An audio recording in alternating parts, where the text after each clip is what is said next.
Curious of the psyche of an NFL player here. Look, motivation is a big part of what you guys do. Does Monday feel like the kind of game that motivates you this week to play better Sunday, or is that the kind of game you just forget about and move on? Yeah, you want to forget about it and move on, but obviously it sticks with you a little bit.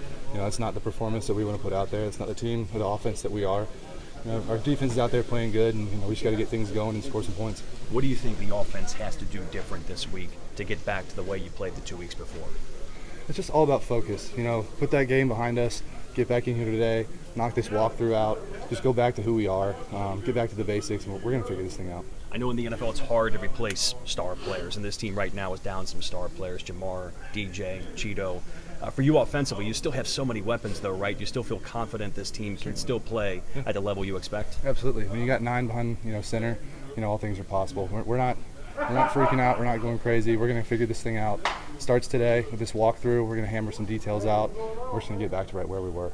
How do you feel about where the team is right now? Because 4-4, you're still in the middle of it, but I'm sure the expectation in this room is a little bit higher than that. Yeah, absolutely. And we're not very far off. Obviously Monday night wasn't the performance that we all hoped for.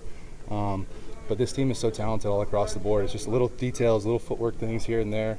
And, this offense obviously is capable of putting up yards. How important is it to have that perspective? You mentioned today's walkthrough a lot. Yeah. In the middle of the season when you are having some struggles to break it down to one thing and today only, not worried about the next 7 weeks or 8 weeks. You can't freak out, man. You got to take everything a day at a time. This is a long season. We still got a bye coming up. We got 10 plus after that.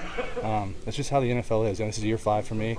I've seen it before. This thing's cyclical, and this is one of the most talented offenses I've ever seen. So, little things like Monday night aren't going to scare us off. Does anybody have to say anything, or does the room just know not to freak out despite the record? I think everyone on this offense is just so level-headed, and it starts with Joe. We don't get too high on our highs, too low on our lows. We just go back to work, and like I said, I'm going to keep saying it. It starts with the walkthrough today. Just detail, detail, detail.